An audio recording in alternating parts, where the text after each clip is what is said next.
What is going on, everybody? Today we're looking at the Hasbro Marvel Legends Invincible Iron Man 2 pack. So in this pack we get Iron Man in the Extremis armor, so just a little bit different design than the Extremis armor we've already had. So we'll have to take a look at and compare both of those, as well as the Mandarin, which looks pretty cool. So nice to get a comic version of the Mandarin. Of course, it is a more modern version. I believe this main look is probably, I think it was from like the 2012 versions of the Invincible Iron Man comics and stuff. And then we also get like his old man form when he appeared, and it has to do with some Extremis and stuff like that. So I looked up some of the story. Hopefully I got the right stuff that I'll go through, and I'm sure you'll let me know if I'm incorrect in the comments, but it looks pretty cool for this 2-pack. Again, like the Extremis Iron Man, so just getting more brighter colors, the yellow and the red stuff looks good, as well as getting a Mandarin finally is pretty awesome as well. So just want to spin this around just to see the back, so where they're sort of coming from with the comics and all that. Looks pretty good overall, so I'm excited to check them out. So let me get them open out of the box and we'll take a look at them together.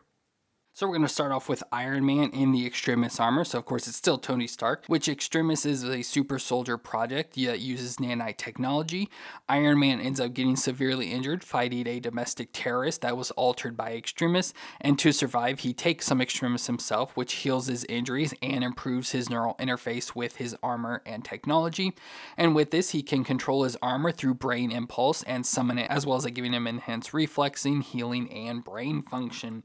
So pretty cool to get the Extremis armor Iron Man once again. We've already had it once before. This one's just new, upgrade a little, a little bit color changes and everything. So we'll do that comparison. But otherwise, armor, it's going to be exactly the same. Pretty much no difference at all, just besides the colors. One thing that is cool about this, that right out of the box we get an unmasked head of Tony Stark there, and love how he has like the black covering there around his head. So like, I don't know what you sort of call it there. It's a sort of head covering piece, to protect his hair and everything, with him being inside the helmet. So it looks good there. They get the comic version of Tony Stark, looks pretty awesome there with his little goatee mustache sort of design. So that is awesome. And then we just get the Iron Man armor. So we get the Unibeam sort of light design there in the center. Nice armor. Love like of course the classic red and gold designs on it as well. Looks pretty nice. Love all the segment there in the middle. Of course the hands there with the repulsors sort of shooting out. Little bit of the yellow there at the hips, and the red legs going all the way down to the big clunky feet there. Just looks pretty awesome, like the last Extremis armor one. So probably will like this one as well.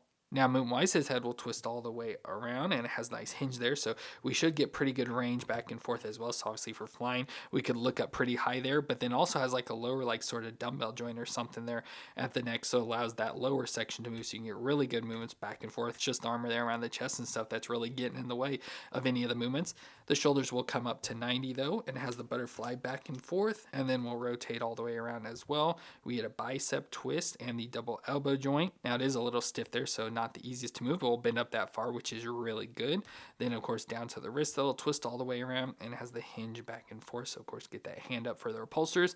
Then we get the double ab crunches, so they get the upper crunch back and forth, and we'll twist around there, and then we get the lower crunch cut out there as well, so it'll crunch even further forward and stuff. Of course, it doesn't really have a pop, as you sort of heard with the other ones, so it doesn't really stick too well, and then it can bend back as well a little. So you get the crunch, but it doesn't really do too much. It kind of fights with you actually. But then the hips will come up to 90 there, and then go out to the side a little again, just fighting with that little circle piece. But we get a thigh twist there at the arm or top of the armor, then the double knee joint that'll bend up that far to back, really stiff there though, but bends up that far to the back, and then down to the foot, rock back and forth and twist side to side.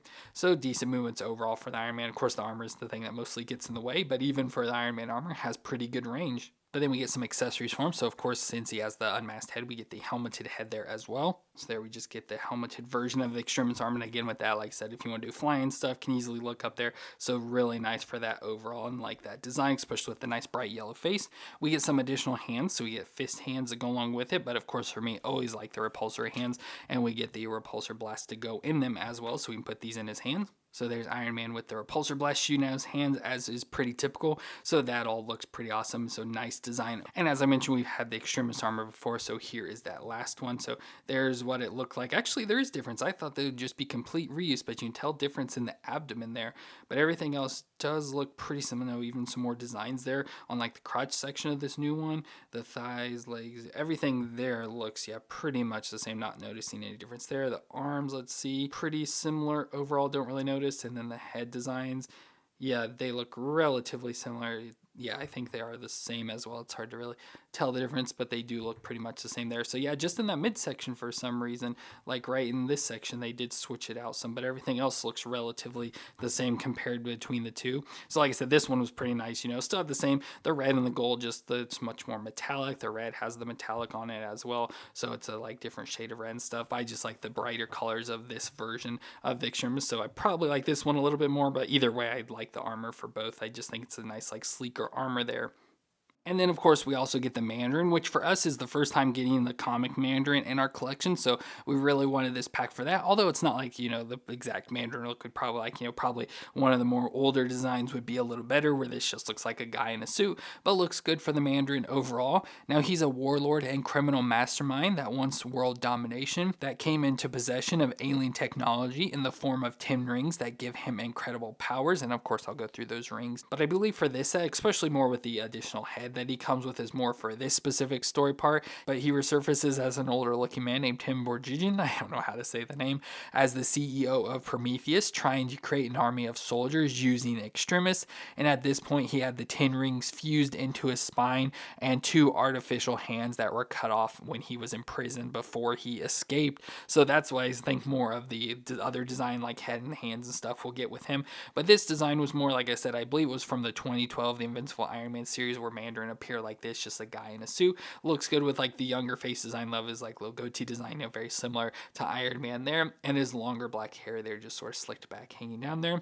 Then he's got like a suit body, so we get the longer like jacket on over the top, so nice like sort of, I don't know what you call it, sort of jacket there, and then has like the suit jacket underneath his, see the end of it there, so nice leather jacket or whatever sort of jacket on over the top there in black. Then he has the button shirt and the black tie there, sort of like blown in the wind with that design, so we get that there, and the suit pants, so the belt and pants there coming down to the black shoes there on his feet. So it looks like he's just a guy dressed up in a suit, ready to do business and everything, but just has the head there more of the more modern Mandarin design. So overall, from that alone, like I said, I would like a more like classic version where he looks more alienish or something. I guess you'd say. I don't really know. Like there's the ones where he's got the green skin that I always think are pretty cool, but this just looks like a guy in a suit, so not really that special overall. But for his movements, his head will twist around, so we get it to twist all the way around. Of course, got to worry about his hair there. Well, twist all the way around, and it looks like it's got the hinge there, so it should be able to hinge forward, so go that far because his chin's hitting his chest there, and then back because of his hair isn't going to go that far either, so just about there. So not the best range, mostly just because of the way he's laid out. Then we get the shoulders up to 90, that then rotates all the way around. We get a bicep twist and the double elbow joint that bends all the way up on itself. Wrist will twist all the way around there, deep in the sleeve, so may have some hindrance there, and then flex back and forth. Like I said, can't really get the flex because of the sleeve too much. Then we get his ab crunch, so you can see that cut out there. Now with the jacket, it's going to get in the way some, so you can go forward there and then back just about that far because the jacket's not letting it go any further. Twist all the way around at the waist. The hips will come up to 90 and out to the side. Thigh twist all the way around. The double knee joint is pretty stiff, but can bend at least that far to the back. So not the best with that design, but it's the suit pants and stuff, so not really surprised. And then the foot will flex back and forth, but of course with the pants leg design, it doesn't allow too much, but just a little back and forth there, and twist side to side.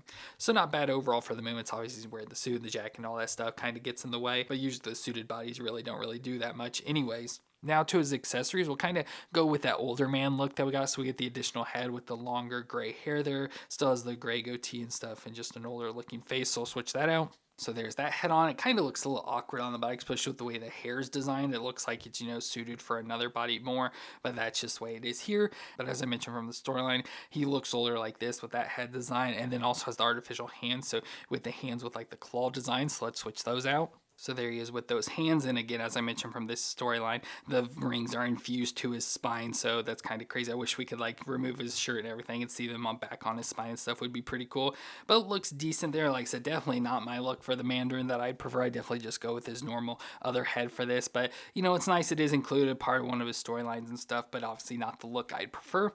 But we do get additional hands for him as well, so we get the hands with the 10 rings on him, so always got to have those. So I'll switch his head back out and then put these 10 rings hand on him. So there he is with the 10 rings, so nice to have all the different rings designs there on his hands. Now just to go through, of course for his powers himself, he does have chi manipulation, but then all his powers are mostly derived from his 10 rings. So I just wrote down what would be like the names, and the names kind of tell you sort of what they do. So there's Matter Rearranger, Impact Beam, Vortex Beam, Disintegrator Beam, Black Light, White Light, Flame Blast, Minto Intensifier, Electro Blast, and Ice Blast. So those are all the different sort of powers. Like I said, those are like the names of the rings. They all have like their actual own names. Like I can't even think of one off the top of my head, but like Giver or something like that, you know, just some sort of weird one word name for them. But the names I just gave you sort of kind of define what their powers are as well. So I like those names more, but just nice to have the 10 rings. And then he also comes with some power effects here. So like he's using the rings for power, so we can put these around his hands and arms. So there he's got the 10 rings with the power effects on him. Now it's hard to get him wrapped around because the suit hands, because the arms are so thick and everything.